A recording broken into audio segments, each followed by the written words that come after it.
causerie Piano Boulot Dodo. Je suis Caroline Gobeil et tu es en direct avec ta prof de piano pour la prochaine demi-heure. Profites-en pour poser tes questions, elles sont toutes bonnes. Ici, on jase de piano sans pression, sans tabou et sans élitisme. Je te donne le droit d'essayer, de te tromper, de recommencer, puis ça fait pas de toi un moins bon pianiste. Si t'es comme moi d'ailleurs, ça t'arrive d'avoir super bien ta pièce une journée, puis pas tant le lendemain. Mais tu persévères parce que t'aimes chaque étape de ton parcours de pianiste. C'est ce que je te souhaite en tout cas. Bonne émission!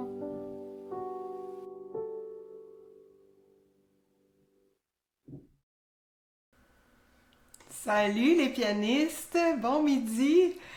Comment ça va? J'espère que tout le monde est en forme. Aujourd'hui, je fonctionne un petit peu différemment. Ça va être quasiment un tutoriel, notre causerie d'aujourd'hui, mais pas tout à fait. Ok? L'idée, c'est que j'ai pris une pièce qui est tirée de ce volume-là ici, qui s'appelle Classic to Moderns. C'est une série de cahiers que j'aime beaucoup, qui sont des pièces, une sélection de pièces de toutes les époques, de 1600 à 1950 environ, ok? Donc ici, ça c'est le volume 27. Là, il faut juste se rassurer, là, il n'existe pas les volumes 1, 2, 3, 4, 5, 6, 7. Ok? Ils ont fait 6 volumes différents. Donc le 17, 27, 37, 47. Ça, c'est des sélections de pièces par niveau. Donc Easy, More Easy, donc c'est deux cahiers qui sont à peu près du même niveau, puis après ça intermédiaire, puis après ça Early Advanced, ok? Puis sinon on a un cahier avec des sonatines, puis on a un cahier avec des thèmes et variations, donc c'est tous des bons cahiers bien faits, qui ont été regroupés, ils appellent ça Music for Millions série, donc on trouve ça dans tous les magasins, c'est des bons cahiers intéressants. Celui-ci, on dit que c'est le Easy, donc ça se tient en moyenne là, au niveau intermédiaire 1. Il y a certaines pièces plus faciles, certaines pièces plus difficiles. Celle que je vais faire aujourd'hui est classée au niveau intermédiaire 2. Donc, le 4e degré de l'Université Laval. C'est le rondo en do majeur de Anton André. C'est pas que c'est bien connu, mais l'idée, c'est de prendre cette pièce-là, puis de l'analyser sous tous les aspects de nos causeries habituelles, là. La technique, la pratique, la théorie, le mindset, puis même je vais avoir un truc de lecture de notes qui s'applique super bien pour cette pièce-là. Ça fait que c'est l'idée que j'ai eue aujourd'hui là, pour commencer pas pour commencer, mais pour faire la causerie d'aujourd'hui. Là, tu vas voir que j'aurai pas mes images habituelles pour changer de pièce, de section de la causerie, ok? Parce que j'ai un petit bug avec OBS, qui est le logiciel avec lequel je fais tous mes changements d'image, comme ça. Donc là, je l'ai pas, le OBS, ce midi. Je me suis rendu compte que c'était ça qui faisait le grichage. Peut-être que tu l'as remarqué dans mon intro, il y a des petits crépitements de rien de temps en temps. Puis je l'avais décidé de le laisser parce que je savais pas comment l'enlever. Mais j'ai réalisé que c'est quand je passe par OBS que ça crée ces crépitements-là. Donc aujourd'hui, il ne devrait pas en avoir. Normalement, j'ai fait des tests là, avant de commencer. Il ne devrait pas avoir de ça. Mais c'est pour ça que j'aurai pas mes images habituelles. Mais c'est pas grave, hein? On va quand même pouvoir se suivre. Je vais vous dire quand même les sections à mesure qu'on va avancer. Donc, je commence avec les nouvelles Piano Boulot Dodo. Je suis encore capable de la jouer de toute façon. Donc, dans les nouvelles de Piano Boulot Dodo, je veux parler premièrement du répertoire des pianistes que j'ai mis sur pied suite à notre causerie de la semaine dernière. Alors, c'est déjà fait. Demandez et vous recevrez. Dans la communauté des élèves Piano Boulot Dodo, j'ai mis un répertoire des pianistes. Donc, les gens ont inscrit leur ville, leur niveau de piano. Puis certains sont déjà en contact finalement pour faire de la musique ensemble. Fait que je trouve ça vraiment le fun d'avoir pu déjà intégrer ça en peu de temps. Là, c'était pas compliqué finalement à faire. Donc, une un atout de plus, finalement, quand on fait partie de la communauté. Il y a des gens même qui font, de ces temps-ci, là, ils font la tournée des pianos publics dans leur région. Donc, ils nous donnent les meilleurs spots pour aller jouer sur les pianos publics. Je trouve ça le fun de voir ça. Les interactions sont toujours super cool. Fait que, évidemment, si les gens veulent se rencontrer en vrai, ben maintenant, c'est possible. Good! Bon, j'embarque dans le vif du sujet. Est-ce qu'il y a des gens qui sont là aujourd'hui? Je regarde. On dirait qu'il n'y a personne qui est à l'écoute pour l'instant. C'est pour ça que j'ai pas de commentaires. Alors, pas de problème. Je continue. Je vais commencer avec la section théorie. Qu'est-ce qu'on a à savoir théoriquement pour jouer cette pièce-là? Première portion d'analyse, ça va être une analyse théorique.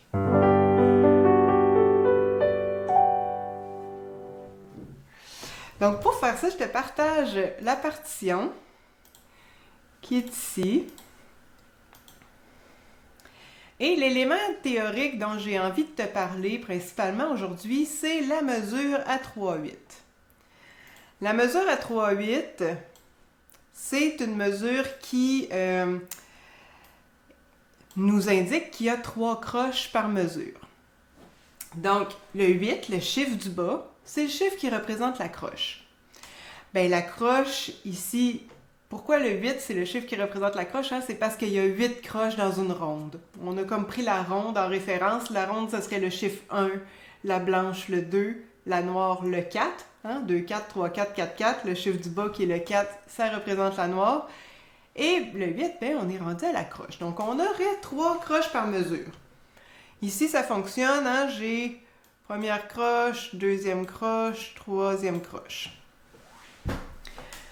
Et là, c'est ce qu'on appelle une mesure ternaire. Autrement dit, chaque temps est divisible par 3. Mesure binaire, les temps sont divisibles par 2. Mesure ternaire, on les divise par 3. Donc, ici, finalement, la mesure à 3/8, c'est une mesure à un temps. Mais un temps qui se divise en 3 croches ou en 6 doubles croches ici à la main gauche. 1, 2, 3, 1, 2, 3, 1, 2, 3, 1. OK? Ça ressemble beaucoup à la mesure à 3, 4. Sauf que toutes les figures de notes, finalement, sont doublées. Hein? Au lieu d'être une noire, c'est une croche. Au lieu d'être une croche, c'est une double croche. Tout est 2 fois plus vite, mais ça ressemble vraiment beaucoup auditivement à une mesure à 3, 4. Souvent, ça va être plus rapide, par exemple. C'est pas une règle absolue. Donc, le 3/8, l'important, en fait, c'est que je pourrais régler mon métronome sur une certaine vitesse, puis décider que cette vitesse-là, c'est la croche. Et là, j'aurais croche, tac, tac, tac, tac, tac, tac. Ou je pourrais décider de régler mon métronome 3 fois plus lent, à 60 par exemple. Et là, par contre, j'ai un tic par mesure cette fois-ci. Donc, tac, tac, tac. Ben plutôt tac, 2, 3, tac, 2, 3, tac, 2, 3. Faut imaginer les 2 autres croches dans notre tête quand on met le métronome à la noire pointée ici, une fois par mesure. Donc ça, c'est au niveau théorique, je pense que c'est la principale chose qu'on a besoin de savoir là-dedans. Et donc, quand je vais arriver dans une mesure avec ici une noire pointée, ben je vais compter 1, 2, 3. Mes 3 croches de la mesure. Puis quand je vais arriver avec une mesure qui est ici, une noire avec une croche, ben la noire, ça va être 1, 2, puis la croche, ça va être 3. Mais là, ça m'amène juste à faire une petite parenthèse, un petit lien, une comparaison avec le swing, la croche swing. Parce que la croche swing, c'est un dérivé des mesures ternaires, si on veut. La croche swing, pour te rappeler, c'est qu'on fait la première croche plus longue que la deuxième. Fait qu'au lieu de faire des croches égales, ta, ta, ta, ta, ta, ta, ta, je fais ta, ta, ta, ta, ta, ta, ta. Ce qui est sous-entendu, c'est l'espèce de triolet, le ternaire, finalement, les 3 croches. Ma première, ça va être la longueur de 2 croches, puis ma deuxième, ça va être la longueur de la 3e croche. Fait que tam, tam, tam, tam, tam, tam, tam. 1, 2, 3, 1, 2, 3, 1, 2, 3, 1. Et ça fonctionne dans ma mesure à 3/8 de ma pièce, mais ça fonctionne aussi quand j'ai des pièces en croche swing. Bref, une petite comparaison, une petite parenthèse. Quand on parle de mesure ternaire, hein, on peut parler de mesure à 3, 8, 6, 8, 9, 8, 12, 8, peu importe. Mais on peut aussi parler, parfois selon les vocabulaires, de mesure ternaire swing. Donc voilà. Ensuite de ça, on passe à la pratique des pièces.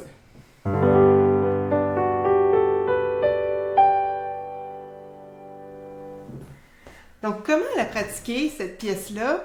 Ce que je veux te parler, c'est principalement les doubles croches. Tu as peut-être remarqué qu'à la main gauche, en commençant, on avait beaucoup de doubles croches.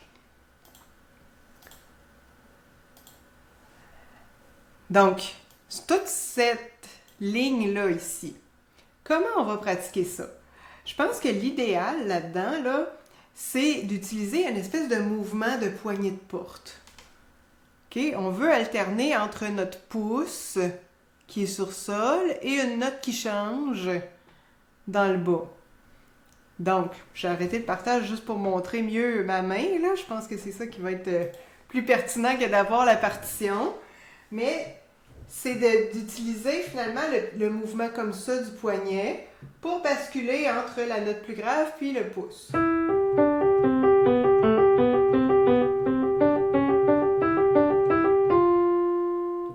Des petits mouvements comme ça, on lance le doigt, plus on est rendu loin, plus on lance le 5e doigt pour se rendre là.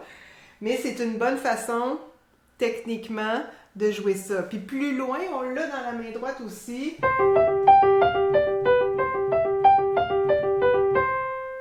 Même mouvement comme ça. Je dis de poignet de porte, hein? C'est un petit mouvement de poignet qui tourne. Rotation du poignet. Et là, l'autre aspect qu'on va assurément avoir besoin de pratiquer, c'est de mettre les mains ensemble dans ces sections-là avec les doubles croches. Je pense que la meilleure façon, une fois qu'on va avoir pratiqué mains séparées, hein, on a vu que c'était important de pratiquer les mains séparées, mais une fois que ça va être fait, après ça, ce qu'on veut, c'est de synchroniser tout ça. On peut essayer de mettre un petit appui sur la note qui change dans la main gauche. Parce que c'est elle la croche, finalement. Hein, nos 3 croches, c'est la note qui change. Fait que c'est ça qui est aligné avec notre main droite.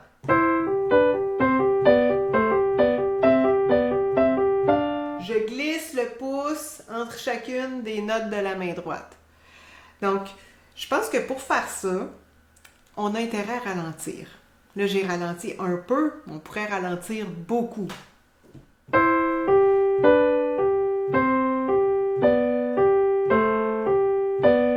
Il n'y aurait pas de mal à pratiquer aussi lentement que ça, parce que ça permet justement de bien aligner ce qui a à être aligné.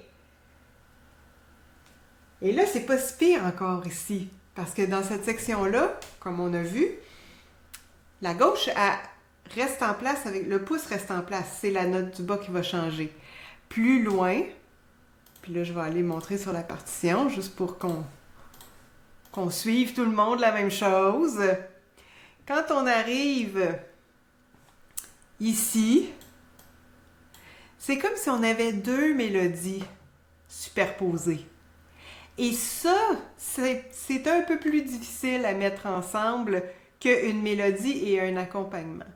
Donc ici, j'ai Ré, Ré, Sol, Sol, Fa, Ré, Ré, Sol, Sol, Fa, Sol, OK, quelque chose comme ça. Puis ma main gauche répond. La, la, do, do, si, la, la, do, si, do. Ensuite, on est plus en mode accompagnement. Mais la réponse, le Ré, Ré, Sol, La, La, Do, Ré, Ré, Sol, La, La, Do. Ça, là, ces 4 mesures-là, principalement, vont être à travailler main ensemble aussi. Donc, dans ma pratique des pièces, ben, j'irai identifier un peu ces choses-là avant de commencer. Je vois, OK, première section, il y a quelque chose de rapide. Assurément, je vais devoir le pratiquer main séparée, puis lentement, main ensemble. Ensuite, c'est pas que c'est rapide.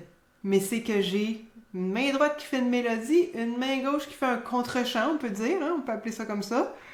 Donc, là, ici, je veux vraiment l'entendre. Donc, Ré, Ré, Sol, La, Do.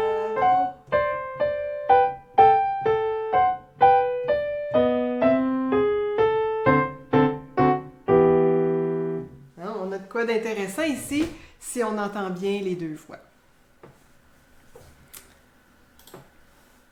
Qu'est-ce que ça dit jusqu'à maintenant?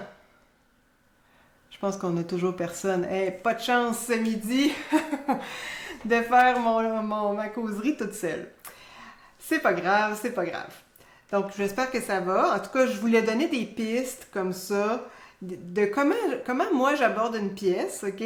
Comment je l'enseigne à mes élèves. C'est quoi les éléments que je vais identifier pour structurer un peu les pratiques de mes élèves, tu sais? Fait que tantôt, la théorie, ben, je l'aurais expliqué au premier cours. On aurait peut-être reparlé plus tard au niveau de l'interprétation si ça a un lien. Ensuite, au niveau de la pratique des pièces, ben, clairement, j'aurais ciblé ces deux sections-là, entre autres, pour lui donner des pistes, comment pratiquer, puis de lui donner techniquement aussi là, le mouvement de poignée de porte, des choses comme ça. T'sais. Fait que ça, c'est quand même important. Là, j'ai envie d'aborder le truc express de lecture de notes parce que ça a un lien avec ce qu'on vient juste de voir. Donc, truc...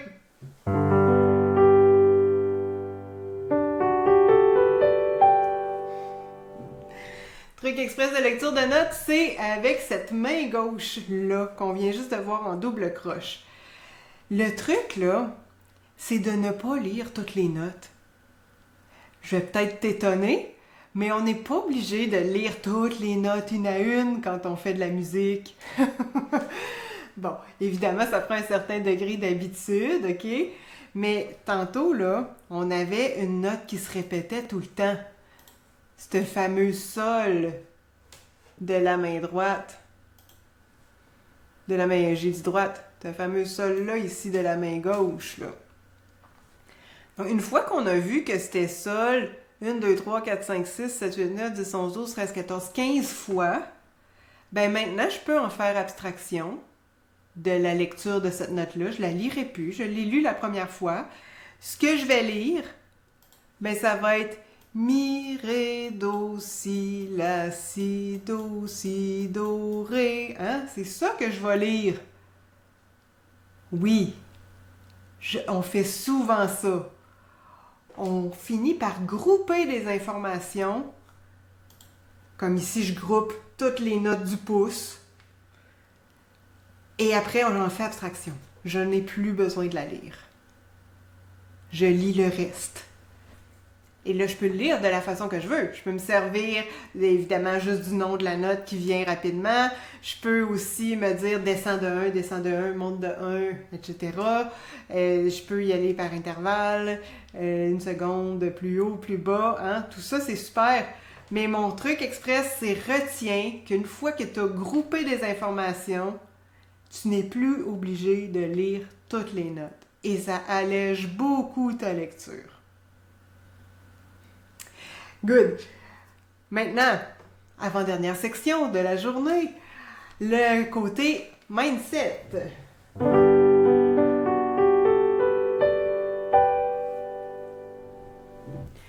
Bon, le mindset, là, dans cette pièce-là, je pense que ça va être beaucoup sur le départ. On veut être solide au début parce que ça part direct en double croche. Et ça peut être surprenant.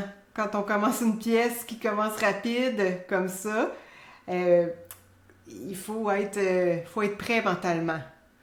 Ce que je fais, personnellement, pour me sentir plus solide au début d'une pièce qui part un peu raide, parce que je ne l'ai même pas vraiment joué, hein, si je te joue le début de la pièce, là.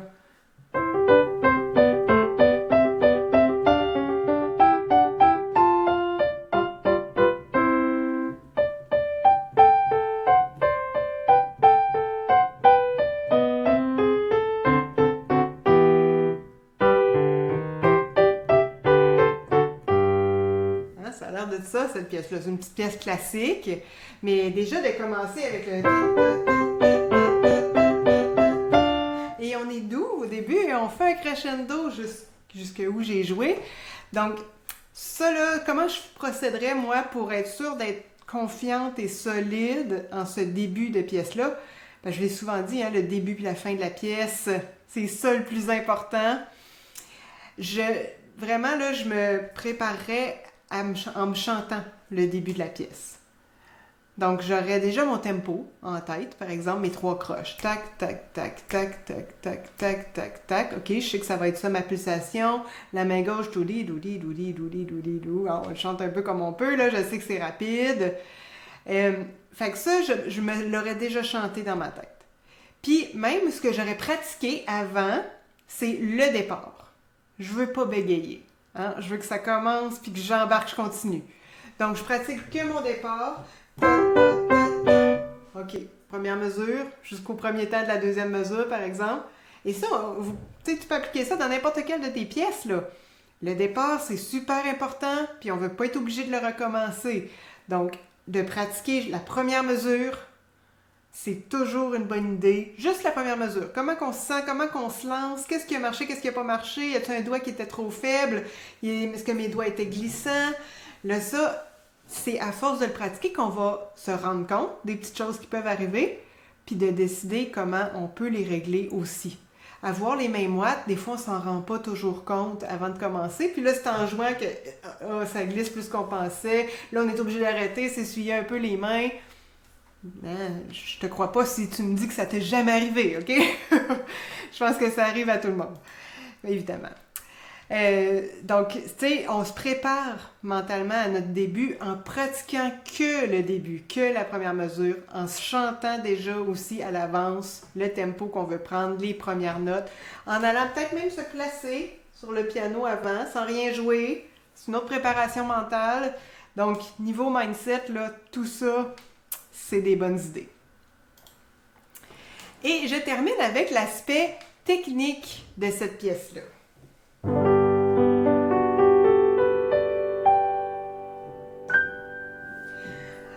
Je fais tout le temps ça, hein? C'est comme si j'imagine que c'est écrit le mot technique entre mes mains, OK?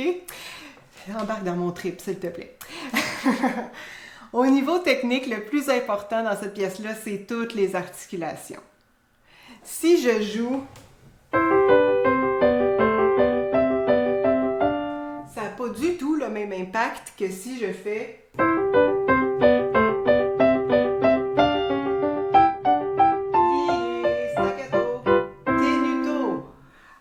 Il y a plein d'articulations qui sont écrites là-dedans. On va faire une petite tournée juste pour les nommer.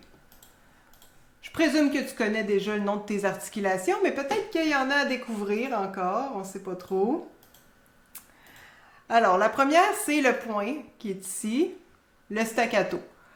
On veut que notre main droite soit staccato, mais regarde ici, il spécifie legato dans la main gauche. Donc, j'ai du staccato à droite, du legato à gauche. C'est important de pratiquer ça. J'ai des exercices techniques dans mes formations exprès pour ce genre de difficulté-là. Évidemment, ça reste pas une difficulté très très longtemps, mais quand on est débutant 3, c'est quelque chose qu'on a à pratiquer dans ces niveaux-là. Puis après, ben, on l'a dans toutes sortes de pièces. Là, on est rendu à intermédiaire 2, tu vois, puis on a encore cette façon d'articuler là. Main droite staccato, main gauche legato. Donc ça, c'est une première chose. Après ça, j'ai un accent ici. On l'appelle juste l'accent, celui-là. On va renforcer un peu la note. On va la jouer plus forte. J'avais les staccato légers, un crescendo, puis là, je peux faire un appui. Et j'ai une liaison ici entre les deux, qui n'est pas une liaison de prolongation. Attention, hein, parce que c'est pas la même note. Ici, c'est Fa alors que l'autre, c'est Sol. Donc, c'est vraiment juste un legato ici. On se rappelle qu'en piano, quand il n'y a rien d'écrit, on joue legato. Puis quand il y a quelque chose d'écrit, ben on l'écrit. Fait qu'ici, on avait eu des staccato avant. Mais là, on ne veut pas que ce soit staccato, cette note-là. On veut qu'elle soit tenue et liée jusqu'à la prochaine, jusqu'au Sol. Donc, je dois l'écrire, je pourrais être sûre. Ensuite, des staccato encore. Un autre accent ici. Des legato. Ça ici. Ben, juste le Ré et le Sol. Les deux dernières croches, OK, de